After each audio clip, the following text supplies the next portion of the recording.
chapter 8 of Bud Not Buddy. If we remember what happened last time, first he was in chapter 6, I believe it was, he was standing in line waiting for some food, and he got there late, and the guy didn't want to let him get food, and so there was a family who pretended that he was his kid, and he had just left the line to go to the bathroom, and they were looking for him, so he was able to get some food from the mission. And then I believe in chapter 7 is when he went to the library looking for the librarian. I can't remember her name, can you? And learned that she got married and moved away. So chapter 8. Something stepped on a little stick. As soon as the twig cracked, my eyes snapped open and I was wide awake. Oh yeah, remember after he left the library, he went and fell asleep under a tree. He also talked about like being in the library and the puff of the powder from the books weighing down your eyelids, and so it would make you sleepy. Of course, he wasn't being literal. He was being figurative. I held my breath and kept as still as I could. Whatever it was that was sneaking up on me knew I'd woken up, 'cause it stopped moving and kept as still as it could, too. Even though my head was still under my blanket, I could feel 2 eyes staring at me real hard. And I knew these weren't critter eyes. These eyes made the hair on the back of my neck raise up the way only human being eyes can do. Without wriggling or jiggling around too much under my blanket, I got my fingers wrapped around my jackknife. Right when I was ready to push the covers off of me and start running or stabbing, whoever it was that had been watching jumped right on top of me. I was as trapped as a roach under a dish rag.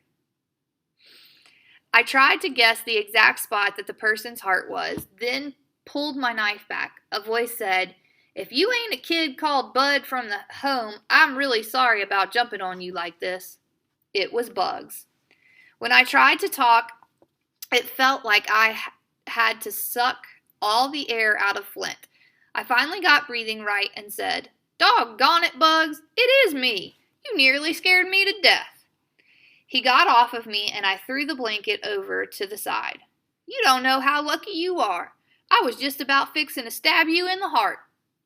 Bugs looked like he knew he'd just had a real close call. He said, "I'm sorry, Bud. I didn't mean to scare you, but everybody knows how you like to sleep with that knife open, so I figured I'd best grab hold of you so you wouldn't wake up slicing nobody." Shucks. Even though it was Bugs who'd come real close to getting his heart poked, I was the one who was still having trouble catching my breath. I asked, "How come you ain't back at the home?" But before he had a chance to answer, I knew. "You're on the lamb." What does that mean? You're on the lamb. That's an idiom. Doesn't mean you're riding on a sheep or a lamb, does it? No. Bug said, "Yep, I'm going back to riding the rails.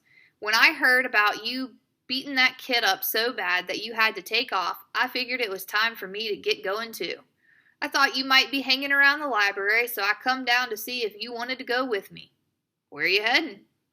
"There's always fruits to be picked out west. I heard we can make enough money to get by out there. There's supposed to be a train leaving tomorrow. Did you really beat up that kid in the foster home?" I said, "Uh-huh. We kind of had a fight. How long does it take to get out west?" Bug said, "Depends on how many trains you got to hop." "Was he really 2 years older than you?" "Uh-huh. He was 12. It is fun to hop a train. Is it fun to hop on a train?" "Some of the time it is. Some of the time it's scary. We heard he was kind of big, too. Was he?" I said, "He was pretty big. I can't see how we can hop on a train. They look like they're moving pretty doggone fast." Bug said, "Most times you don't hop on them when they're going fast. Most times you try to climb on one when it's sitting in the train yard. Did the guy cry after you whipped him?" So they're having a conversation back and forth, which is dialogue, which is supposed to be in your narrative writing. But they are having basically 2 different conversations. Bugs is interested in the fight he had and asking all kind of questions about that. And Bud is asking all kind of questions about hopping on a train and moving out or going out west. Well, kinda. He looked real scared, then told his mama to keep me away from him. They even said I was a hoodlum. Will we be sleeping on a train and everything? Sure we will. Some of the time the train don't stop for 2 or 3 days. Man, I always try to tell people that just because someone's skinny, it don't mean they can't fight. You're a hero now, Bud. Nah, I didn't really do nothing much. Well, how about the toilet? How are we going to use the toilet if the train doesn't stop? Bug said, you just kind of lean out the door and go. When the train is still moving? Yeah, you get a real nice breeze. Oh man, that sounds great. Count me in, I can't wait. Bug spit a big glop of slop in his hand and said, I knew I could depend on you, Bud. I spit a big glop in my hand and said, we're brothers forever, Bugs. We slapped our hands together as hard as we could and got our slobs mixed up real good, then waved them in the air so they'd dry. Now it was official. I finally had a brother. Bug said, we'll go down to the mission. There's bound to be someone there that knows about when we can hop this train. Then we'll be on the lam together. We found out that we'd have to go to the city called Hooperville just outside of Flint. The only trouble was nobody knew exactly where Hooperville was. It was dark before we found out the right direction. I never heard of a city that was so doggone hard to find. We walked on a trail through some woods that run right up against the Thread Creek. We could tell we were getting close to Hooperville because we heard somebody playing a mouth organ and the smell of food cooking was getting stronger. Do y'all know what a mouth organ is? It's a harmonica. We kept walking in the direction that the sky was glowing with the orangish light.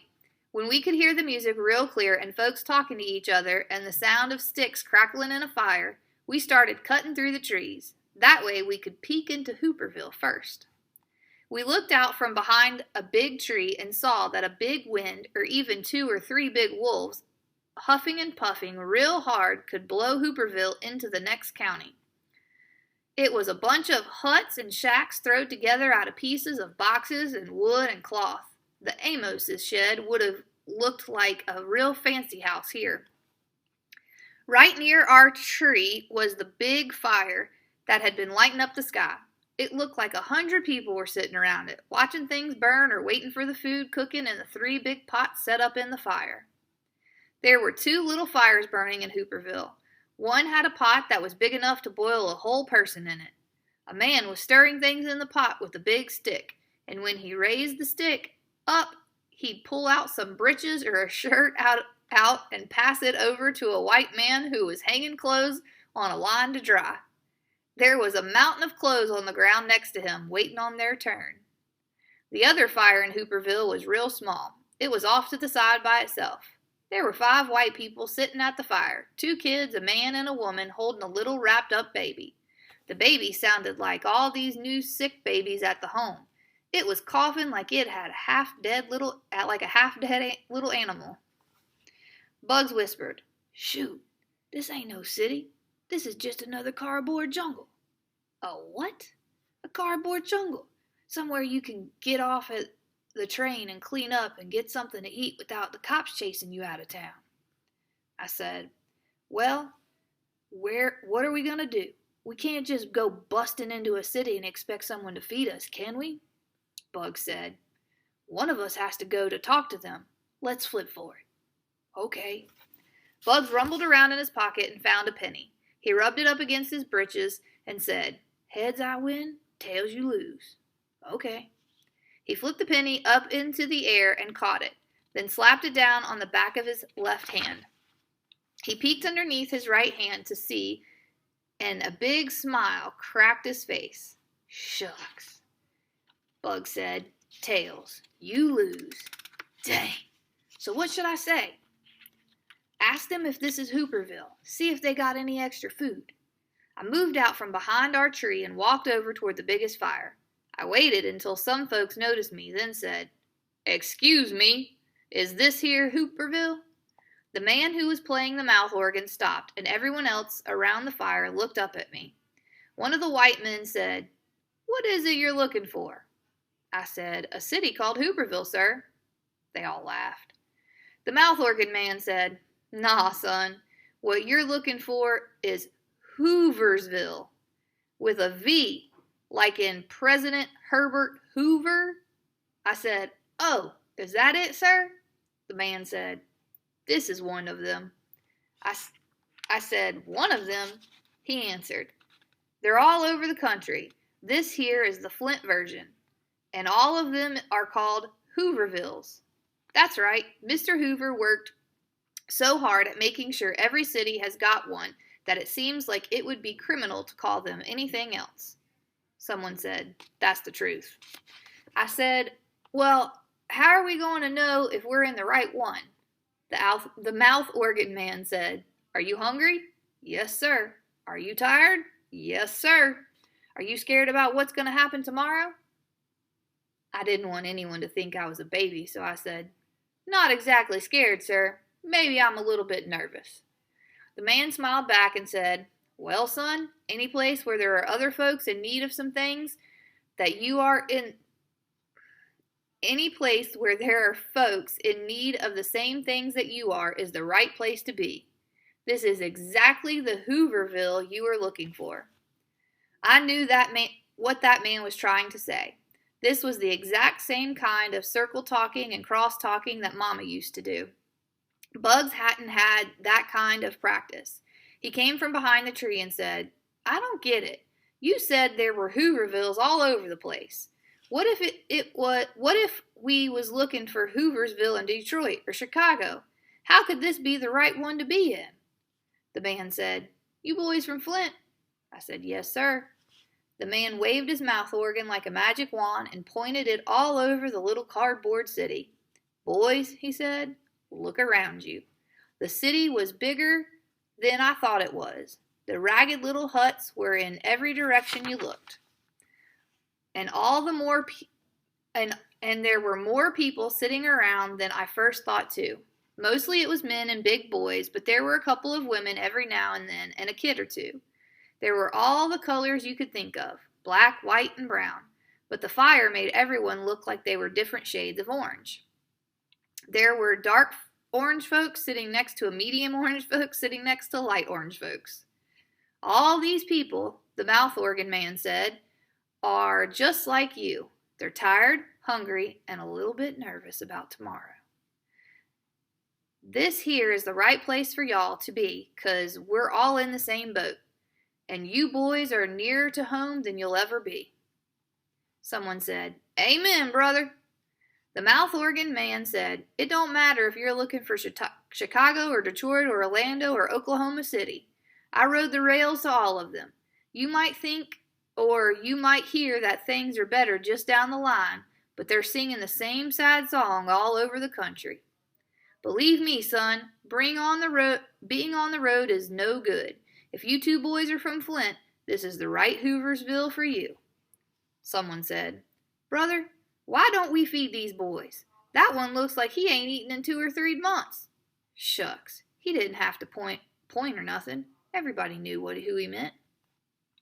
But I didn't care. The food that was bubbling up in those 3 big pots even sounded delicious. The mouth organ man said, You're welcome to join us, but we all pitch in here. So unless either of you is carrying one of them smoked West Virginia hams in them bags, it looks like you'll be pulling KP tonight. I said, Pulling what, sir? He said, KP, kitchen police. You do the cleanup after everyone's had their fill. There's a couple of other young folks who'll show you what you have to do. Me and Bugs both said, Yes, sir. This seemed like a real good trade. A woman handed me and Bugs each a flat, square, empty tin can. That, my lords, is your china. Please be careful not to chip it. My china had the words Jumbo A&P sardines stamped into the bottom of it. She handed us 2 heat-up old spoons and said, Don't be shy, you two. Just about missed supper. You'd best hurry up. She took us over to one of the big pots and filled up our tin plates. You're lucky, she said. It's muskrat stew and there's plenty left over tonight. Eat as much as you can. The stew was made out of a of dandelion greens and a couple of potatoes and some small wild carrots and some crawdads and a couple of little chunks of meat. It tasted great. We both even got seconds. When we were done, the woman told us, "You boys leave your bags here. It's time to do the dishes now." "Uh-oh, ma'am. I like to keep my suitcase with me wherever I go. I promise your suitcase will be safe here." I remember the Amoses had promised the same thing, and I said, "You'll watch it yourself, ma'am? You'll make sure no one looks inside of it?" She said, "Son, we don't have no thieving in here. We all look out for each other." I said, "Thank you, ma'am," and put my suitcase down near the woman's feet. Me, Bugs, a little white boy, and a little girl loaded up a whole mess of dirty tin cans and spoons and a couple of real plates and forks into a big wooden box and lugged them down to Thread Creek. The little girl had been in Hooversville the longest, so she got to tell the rest of us what to do. She said, "I don't suppose neither of you new boys knows how to do dishes the right way, do you?" Me and Bugs had done tons of dishes in the home, so I said, "Sure we do. We used to be real good at cleaning up." Bugs said, "Dang, girl, you act like this in the first cardboard jungle I've been in." Bugs said, "Dang, girl, you act like this is the first cardboard jungle I've been in. I know how to do dishes out here." She said, "Okay then, we'll split them up. You and you," she pointed at Bugs and the other kid, "can do half, and me and this boy can do the others. What's your name?" I said, "Bud, not Buddy."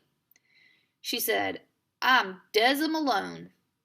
Deza handed Bugs and the other little boy some rags and some soap powder, and they started splashing the dishes in the water. Me and the girl walked a little further up the creek and started unloading the rest of the dishes.